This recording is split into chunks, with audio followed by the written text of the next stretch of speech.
It started subtly. So subtly, in fact, that I almost convinced myself I was imagining it. Sarah, who was once the most open book, started becoming guarded.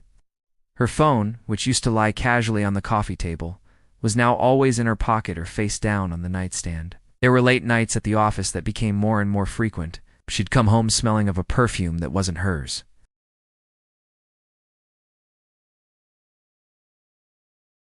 The laughter we shared over dinner was replaced by a tense silence, filled only by the sound of our forks against the plates. I tried to talk to her. I really did.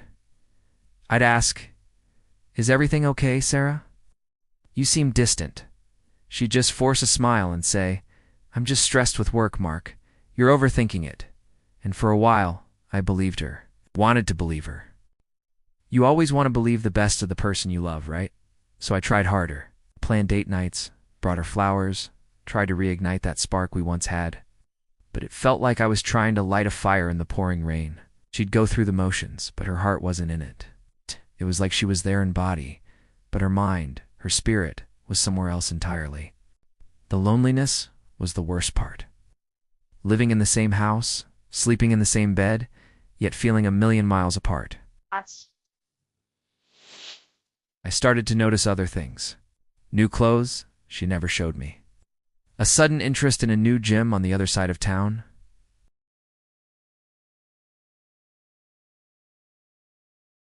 Because I was terrified of the picture it would create. The knot in my stomach grew tighter with each passing day.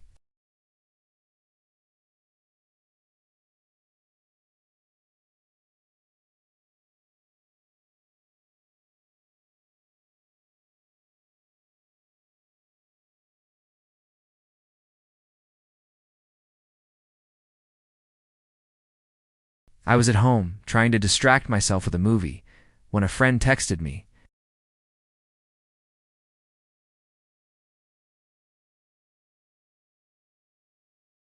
She was at a fancy restaurant, not at a conference center.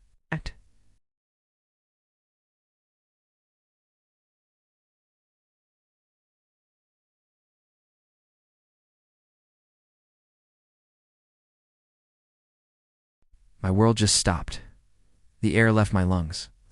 The movie on the screen, the sounds of the house, everything faded into a dull roar in my ears. It was all there in one single devastating image. The late nights, the secret phone calls, the distance, it all clicked into place. This wasn't just stress from work. This was a whole other life she was living.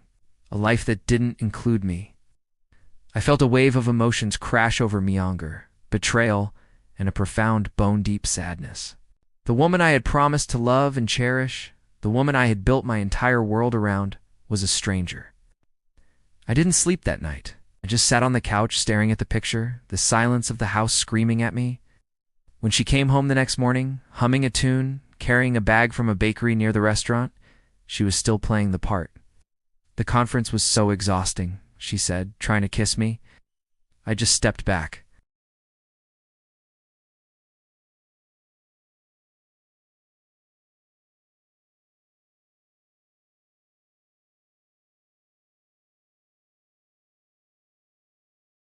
The silence that followed was heavier than any argument we'd ever had. Confrontation was ... messy. It was full of tears and shouted words, and a whole lot of it's not what you think.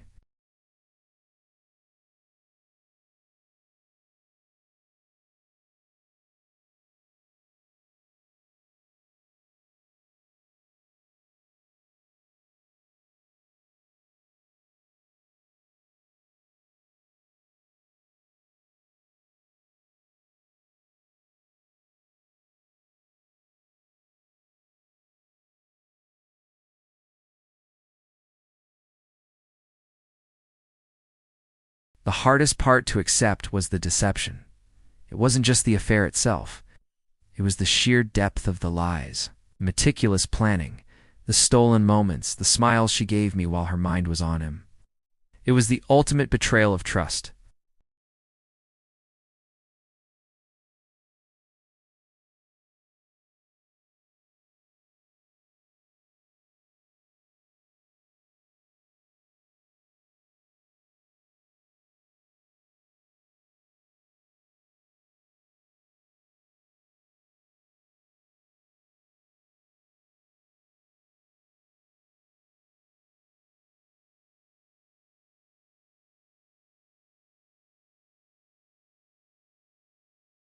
The decision to end our marriage was the most painful thing I've ever had to do.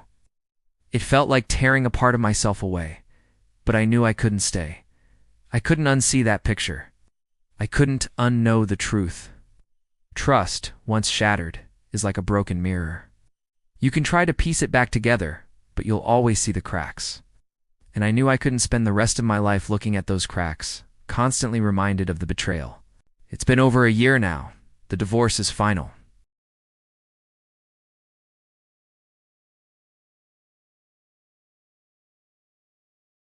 There are good days and there are bad days. Days when the anger resurfaces, and days when the sadness feels overwhelming. But there are also days when I feel a sense of peace I have and felt in a long time. I'm rebuilding my life one day at a time.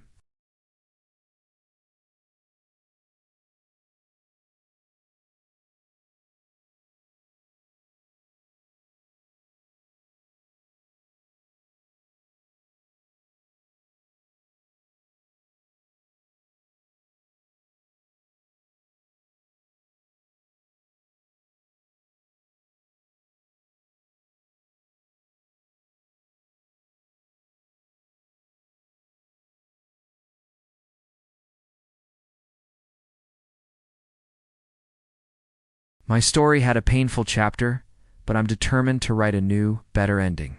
Thank you for listening. Take care, and remember to always choose yourself.